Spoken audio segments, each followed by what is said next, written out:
Hello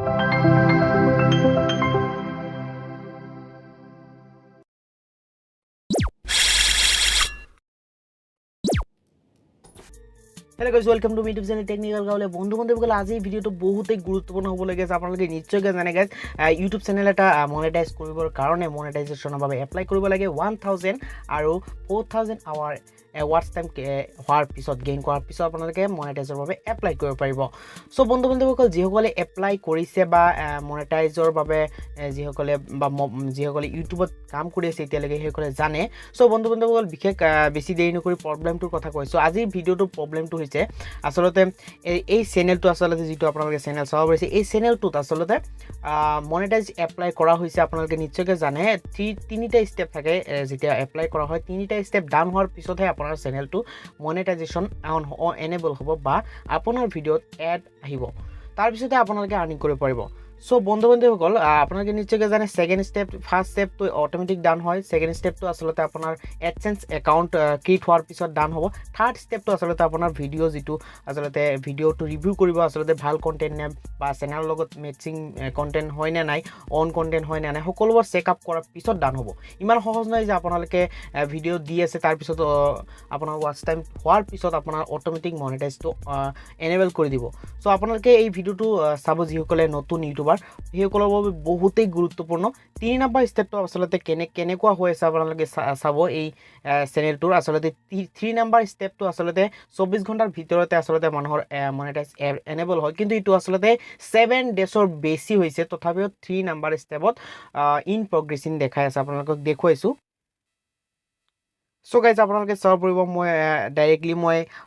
যেটো মনেটাইজেশ্যনৰ page তাতে লৈ যোৱাৰ পিছত চাওক 1 2 ডান হৈছে 3 নম্বৰত ইন প্ৰগ্ৰেছ দেখুৱাইছে আপোনালোকক দেখুৱাম 1 আৰু 2 ডান তাৰ পিছত 3 নম্বৰ যেটো ইটো হল ভিডিও ৰিভিউ আসলতে যেটো ভিডিও ৰিভিউ কৰা হয় কিন্তু ইয়াতে এটা টেকনিক্যাল প্ৰবলেম হৈ আছে সো এটো কেনেকৈ সলভ কৰিব আপোনাৰ যদি হৈছে আপোনালোকে অতি সোনকালে সলভ কৰিব পাৰিব 3 নম্বৰ ষ্টেপটো আসলতে ইন প্ৰগ্ৰেছটো আসলতে কেনেকৈ হেৰি কৰিব ইয়াৰ বাবে আসলতে ইউটিউবত এটা মেইল দিব লাগিব তো ইয়াৰ বাবে আপোনালোকে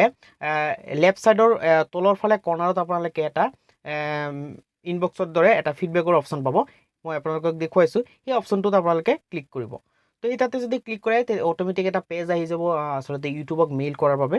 আপোনালোকক দেখুৱাইছো আপোনালোকে লেফট সাইডৰ কৰ্নাৰত যদি ক্লিক কৰে সৰি এটো বেলেগ হৈ গল বেক মাৰি আপোনালোকক দেখুৱাইছো আপোনালোকে লেফট সাইডৰ কৰ্নাৰত এটা সেটিংস বটনৰ তলত এটা অপচন পাব তাতে ক্লিক কৰিলে এনেকুৱা অপচন পাব আপোনালোকে চাব পাৰিছে তো ইয়াতে ইনক্লুড স্ক্ৰিনশ্বট অপচন আছে ইনক্লুড স্ক্ৰিনশ্বটটো ক্লিক কৰিব কাৰণ আপোনাৰ যেটো প্ৰবলেম হৈছে হেতু আপোনালোকে স্ক্ৰিনশ্বট অটোমেটিক হিতে লৈ লব হেতু যদি ক্লিক কৰে তো তেতিয়াহলে আপোনাৰ ৰিজাল্টটো ভাল দৰে তেওঁলোকে দিব পাৰিব তো ইয়াতে আপোনালোকে ফিডবেকত কিছু লিখিব লাগিব আৰু কি লিখিব আপোনালোকক কৈছো আপোনাৰ যদি ইটো প্ৰবলেম যে 3 ষ্টেপত ডান হোৱা নাই এনেকৈ লিখিব লাগিব যে ইউটিউবে যে আসলতে ইংলিছত লিখি দিব যে মোৰ চেনেলটো 1000 সাবস্ক্ৰাইবাৰ হৈছে তাৰ পিছত 4000 আৱাৰ পাব্লিক ওয়াচ টাইম হোৱাৰ পিছতো আপোনালোকৰ 3 ষ্টেপটো আসলতে এতিয়াও ইন প্ৰগ্ৰেছিং দেখুৱাই আছে এটো প্ৰবলেমটো সলভ কৰি দিব সো ইটো মই আসলতে লিখিছো আপোনালোকে চাব পাৰিছে ইটো আপোনালোকে মোৰ ডেসক্ৰিপচনত চেক কৰিব আপোনালোকে মোৰ ডেসক্ৰিপচনৰ পৰা চাইছে আপোনালোকে এনেকৈ লিখি লব তো সুন্দৰকৈ মই লিখি লৈছো লিখাৰ পিছত আপোনাৰ চেনেলটোৰ লিংক সহকাৰে দিব লাগিব ইয়াতে চাব পাৰিছে চেনেল লিংকটো দি দিছো যেটো চেনেলৰ প্ৰবলেম হৈ আছে তাৰ পিছত যেটো আপোনালোকে কি কৰিব লাগে আপোনালোকে ডাইৰেক্ট ৰাইট সাইডৰ কৰ্নাৰত আপোনালোকে চাব পাৰিব ৰাইট সাইডৰ ওপৰৰ কৰ্নাৰত আপোনালোকে সেন্ড অপচন পাব তো আপোনালোকে চাব পাৰিছে এনেকৈ মই লিখিছো তো লিখাৰ পিছত আপোনালোকে সেন্ড কৰিব লাগিব সেন্ড কৰাৰ পিছত আপোনালোকৰ 24 ঘণ্টাৰ পিছতে আপোনাৰ ৰিপ্লাইটো আহি যাব আপোনাৰ হয়তো মনেটাইজ অন হ'ব নহলে কিহৰ কাৰণে ইমান লেট হৈছে সেইবোৰ তথ্য মেইল কৰি তেওঁলোকে জনাব আসলে এটা টেকনিক্যাল প্ৰবলেম হয় মেইল কৰাৰ পিছত তেওঁলোকে সোনকালে গম পায় আৰু আপোনালোক ৰিজাল্টটো দি দিয়ে ইয়াতে আপোনালোকে চাব পাৰিছে এনেকৈ ফিডবেকটো দি দিব আশা কৰিলো বুজি পালে তো এনেদৰে ফিডবেকটো দিয়াৰ পিছত এতিয়া আপোনালোকে চাব পাৰিছে ইন প্ৰগ্ৰেছ হৈছে কিন্তু মই 24 ঘণ্টা পিছত চেক কৰিম আপোনালোকক দেখাইছো লেটস গো আপোনালোকক এতিয়া 24 ঘণ্টা পিছত আপোনালোকক দেখম মোৰ ৰিপ্লাইটো কি আহিলে সো গাইজ 24 ঘণ্টা মই পিছত চেঞ্জিং এটা দেখা পালো খুব এটা দুখজনক চেঞ্জিং দেখা পালো ইয়াতে আপোনালোকে চাব পাৰিছে 2 ষ্টেপ 3 ষ্টেপটো আসলতে ডান নহল ইয়াতে প্ৰবলেম দেখুৱাইছে আপোনালোকে চাব পাৰিছে কাৰেন্টলি আনএলিজিবল ফৰ মনেটাইজেশ্যন সো ইয়াৰ বাবে কি প্ৰবলেম হৈছে এটো মই আপোনালোকক দেখুৱাইছো এই চেনেলটোত এটা প্ৰবলেম হৈ আছে তেওঁলোকৰ মতে তেওঁলোকে ৰিভিউ কৰি জনাইছে যে আসলতে ভিডিওৰ কিছুমান প্ৰব্লেম থিম প্ৰব্লেম হৈ আছে বা কিছুমান প্ৰব্লেম হৈ আছে আৰু ভিডিঅ' সেইবোৰ আচলতে এডিট কৰাৰ পিছত এমাহৰ আকৌ টাইম দিছে তো এই এমাহৰ পিছত আকৌ ইয়াতে ৰিএপ্লাই অপশ্যন আছে ৰিএপ্লাইত অপশ্যনত ক্লিক কৰিলে অট'মেটিক আকৌ ৰিএপ্লাই হ'ব যদি ভিডিঅ'বোৰ আকৌ ঠিক ঠাক পায় তেওঁলোকে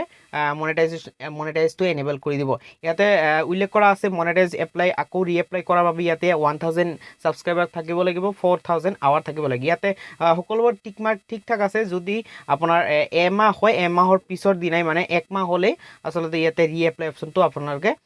পাই যাব ব্লু চাইনেৰে আহি যাব তেতিয়া আপোনালোকে ৰিএপ্লাই কৰিব পাৰিব আশা কৰিলে ভিডিঅ' বুজি পালে প্ৰব্লেমটো আচলতে কি আচলতে আপোনালোকে হয়তো বুজি পালে এই ভিডিঅ'টোৰ জৰিয়তে আপোনালোকেও সলভ কৰিব পাৰিব এণ্ড ভিডিঅ' যদি ভাল লাগিছে লাইক কৰক আৰু বন্ধু বান্ধৱীসকল আপোনাৰ যদি ফ্ৰেণ্ড আছে ইউটিউবত ভিডিঅ' বনাইছে তেওঁলোকক এই ভিডিঅ'টো শ্বেয়াৰ কৰি দিয়ক বহুতেই ইম্পৰ্টেণ্ট কাৰণ বহুতেই গম নাপায় যে কেনেকৈ সলভ কৰিম আচলতে যদি আপোনালোকে ফিডবেকটো নিদিয়ে বহুত টাইম লাগিব এমাহ দুমাহলৈকে আপোনালোকে ৰ'ব লাগিব তথাপিও আপোনাৰ ৰিপ্লাইটো নাহিব চ' আপোনাৰ যদি ৰিপ্লাইটো নাহে তেনেহ'লে আপোনালোকে গম নাপাব আচলতে আপোনাৰ চেনেলটোত আচলতে কি প্ৰব্লেম হৈ আছে তো আজি ভিডিঅ' যদি ভাল লাগিছে লাইক কৰক কমেণ্ট কৰি এতিয়া শ্বেয়াৰ কৰি দিয়ক আকৌ এবাৰ কৈছোঁ thank you so' much and ভিডিঅ'টো চোৱাৰ বাবে বহুত বহুত ধন্যবাদ থেংক ইউ